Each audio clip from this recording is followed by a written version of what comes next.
Hey everyone, and welcome back to One Game at a Time for, well, your weekly dose of gaming news. We're going to keep it quick as always, under 10 minutes. That's right, so let's jump right in. The 28th Annual DICE Awards just wrapped up. Yeah, big stuff. We've got some big winners to talk about. The DICE Awards, for those who don't know. It's basically like the Oscars, but for video games. Yeah, exactly. All voted on by industry professionals, too. So Yeah, it's a big deal. it is a big deal. Mm-hmm. And this year, Astro Bot kind of stole the show. Snagged 5 awards, including Game of the Year. Wow, 5. What else did it win? It also won for animation, technical achievement, game design, and best family game. Interesting. Astro Bot, for those who aren't familiar, is a VR game. I wonder, could this be a sign that VR is finally Hitting the mainstream. yeah, hitting the mainstream and gaining recognition as a platform for truly outstanding gaming experiences? Possibly. Possibly. But Astro Bot wasn't the only big winner.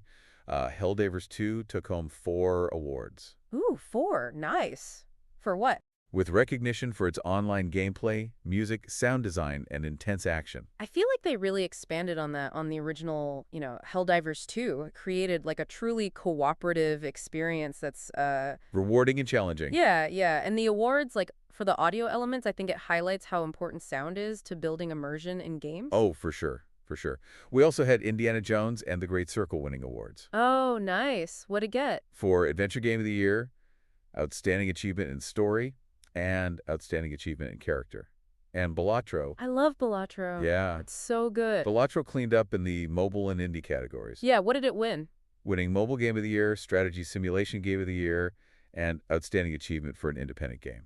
It's so great to see indie games like Balatro getting that level of recognition. It Right. shows you don't need a massive budget to create a game that, resonates with players and critics. Absolutely. Absolutely. Now, shifting gears to some sales news. Kingdom Come, Deliverance 2 is already a massive hit, Oh, wow. selling over 2 million copies in under 2 weeks. Wow. That's crazy. How does that compare to the first one? To put that into perspective, that's more than double the peak player count of the first game on Steam. Oh, wow. So they must have done something, right? Right. Yeah. And the first one was fun, but it was a little niche. Yeah. So to see this level of success with the sequel, I mean, I think it suggests that there's a growing market for these historically immersive RPG experiences. Yeah, for sure. Mm-hmm. And speaking of shaking things up, Ubisoft just dropped a bombshell announcement. Siege X, a major overhaul. Whoa, whoa, whoa. Hold on. Siege X. Siege X, a major overhaul for their incredibly popular Rainbow Six Siege. Wait, so not a sequel. Not a sequel, no. Oh, okay. They're calling this the biggest transformation in the game's history, with new gameplay, graphical upgrades, and much more. So it's like they're almost relaunching the game, it sounds like. Pretty much, yeah. It's a bold strategy, especially considering Rainbow Six Siege already has a massive and dedicated player base. For sure. I mean, I guess we'll have to wait and see what they have in store for us. Yeah, at their Siege X showcase on March 13th.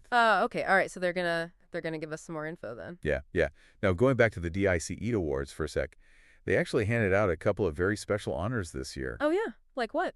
The Lifetime Achievement Award went to the former Executive Vice President of Operations for Nintendo of America Oh wow. for his contributions to the industry and his philanthropy work with the Starlight Children's Foundation. That's awesome. It's really inspiring to see that kind of dedication, Yeah, to both the gaming world and to giving back to the community. Shows the positive impact that individuals can have. absolutely. Hmm. And Ted Price, the founder of Insomniac Games, was inducted into the Hall of Fame. Wow. No way. Ted Price, the mastermind behind Spyro the Dragon, Ratchet and Clank, Spider-Man, that Ted Price. That Ken Price. Wow. He's been a major force in game development for 3 decades. He has, and he's not just a developer, right? He's a huge advocate for creators' rights. Yep, for sure. So, I mean, his career is really a testament to the power of innovation and creative vision, right? He's constantly pushed the boundaries and championed the rights of developers. I mean, his impact is undeniable. It's well deserved, that induction, for sure. Okay, so we've covered the DICE Awards, Kingdom Come, Deliverance 2's impressive launch, and the surprising announcement of Siege X. What else is going on? Oh, this is where things get really interesting. Ooh, hold that thought. Oh, all right. We'll be right back. And we're back on One Game at a Time.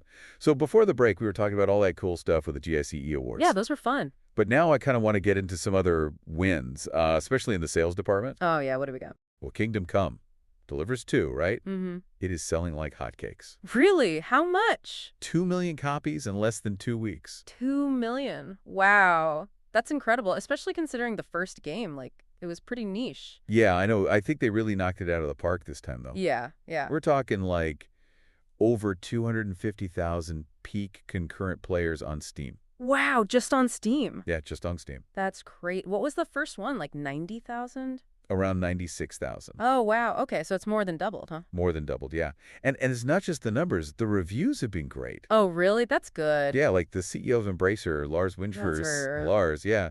He even said that the game's performance has, exceeded all their expectations. It's awesome when a game does that well, right? It's like exceeding expectations. It is. It is. And the best part is, they're supporting it. They already announced like a whole roadmap of upcoming content. Oh, are they doing like the free updates and stuff? Free updates? Yeah, Barber's feature, hardcore mode, horse racing, and then they've got paid expansions coming out, Brushes with Death, Legacy of the Forge, and Mysteria Ecclesia. Wow, they are going all out. They're really invested in this game. They are. It seems like Kingdom Come, Deliverance 2 is going to be around for a while. I think so, yeah. But now let's switch gears for a second, talk about Ubisoft. Okay. They dropped a pretty big announcement called Siege X. Siege X. What is that? It's a massive overhaul for Rainbow Six Siege. Wait, really? I thought Rainbow Six Siege was doing well. Why would they overhaul it? Yeah, well, they're calling it the biggest transformation in the game's history. Wow. New gameplay mechanics, graphical enhancements. Basically, they're taking everything they've learned over the years and like re-injecting it into the heart of the game. That's interesting, but why wouldn't they just make a sequel at that point? Yeah, I don't know. They say it's not a sequel. Huh. So I guess we'll find out more at the showcase on March 13th. Oh, okay, so they're doing a whole event for this. Yeah, whole event. Wow, that's pretty wild. It is. And you know what else is wild? What? Astro Bot. Oh, yeah. 5 awards at DICE, including Game of the Year. I mean, you can't deny that. It's a big deal. I think it signifies something much bigger than just, a single game's success. I think this could be a major turning point for ZR. Oh, yeah. How so? VR has always been seen as kind of a novelty, right? Mm-hmm. It's cool. It's a tech demo.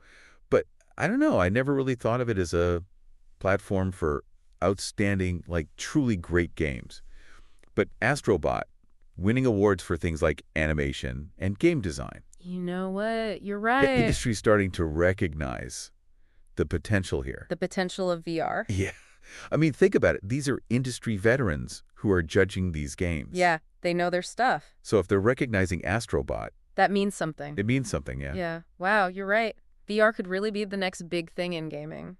It could be. It could be. Well, I think that about wraps up our gaming news for this week. I think so too. Yeah, it's been pretty crazy. A lot of news and big events happening. I know it's been a lot, but, the gaming world never sleeps, right? It doesn't, and that's why we're here, to help you stay up to date on everything that's going on. So until next week, keep playing, keep exploring. Keep those controllers warm. This is one game at a time, signing off. You know what I think is really cool? It's inspiring to see how much the gaming industry is always, evolving. Yeah, for sure. I mean, we have groundbreaking VR experiences like Astro Bot, right? Paving the way for new forms of storytelling. Exactly. And then you've got these indie gems like Balatro that prove that you don't need a huge studio To make a great game. Yeah, innovation can come from anywhere. And then you have these big long-running franchises like Rainbow Six Siege. That are still finding ways to reinvent themselves. Yeah, it's awesome. It's a good time to be a gamer. It really is. And you know what else is exciting? What's that? We're seeing a real focus on player choice, you know? Yeah. Whether it's customizing your Spartan in Halo Infinite or shaping the narrative in games like Detroit Become Human, developers are giving players way more control than ever before. I think that's because they're actually listening to the players now. Right, they're finally paying attention to what people want. It's a good sign. It is, and with all the new technology coming out all the time, Yeah. I can only imagine how much crazier games are going to get. Oh, totally. Who knows what the next generation of consoles will be like? What new genres we'll see. I know, right? It's exciting. That's awesome. Well, I think that's about all the time we have for today. I think so too. It's been a blast, though. Thanks for tuning in to One Game at a Time. We'll catch you next week. See ya.